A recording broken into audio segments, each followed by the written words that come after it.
राधे राधे बंधुओं। जैसा कि हम लोग पिछले वीडियो में श्रीमद् भगवद गीता कुरुक्षेत्र के युद्ध स्थल में सैन्य निरीक्षण अध्याय 1 का अध्ययन कर रहे हैं, तो आगे बढ़ते हैं।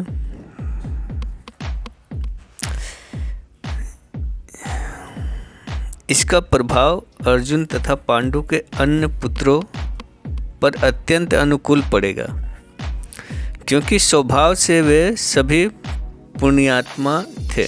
संजय श्री व्यास का शिष्य था, अतः उनकी कृपा से संजय धृतराष्ट्र के कक्ष में बैठे बैठे कुरुक्षेत्र के युद्ध स्थल का दर्शन करता था।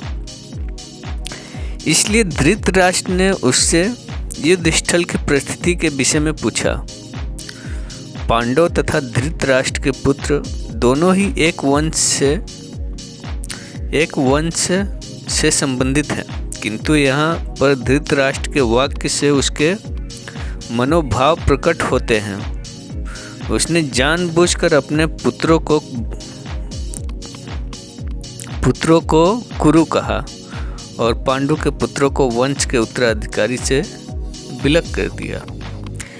इस तरह पांडु के पुत्रों अर्थात अपने भतीजों के साथ धृतराष्ट्र की विशिष्ट मन स्थिति समझी जा सकती है। जिस प्रकार धान के खेत में अवाछीन पौधों को उखाड़ दिया जाता है, उसी प्रकार इस कथा के आरंभ से ही ऐसी आशा की जाती है कि जहाँ धर्म के पिता श्री कृष्ण उपस्थित हों, वहाँ कुरुक्षेत्र रूपी खेत में दुर्योधन आदि धृतराष्ट्र के पुत्र रूपी अवांछित पौधों को अमूल नष्ट करके युधिष्ठिर आदि नित्यांत धार्मिक पुरुषों की स्थापना की जाएगी। यहाँ धर्म क्षेत्र तथा कुरुक्षेत्र शब्दों की उनकी ऐतिहासिक तथा वैदिक महत्ता के अतिरिक्त यही सार्थ कथा है। यहाँ पे एक श्लोक आता है बंधु, श्लोक नंबर 2 है। धृष्टा टू पांडव वाणिकम व्यूढ़म दुर्योधन नस्तदा आचार्य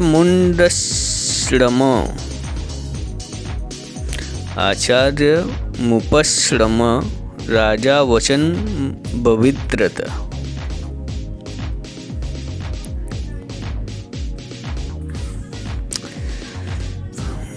श्लोक नंबर 3 भी है। आचार्य शिक्षक गुरु के उपश्रम में पास जाकर, उपश्रम में मतलब पास जाकर राजा वचनम मतलब शब्द अब्रवीत कहा,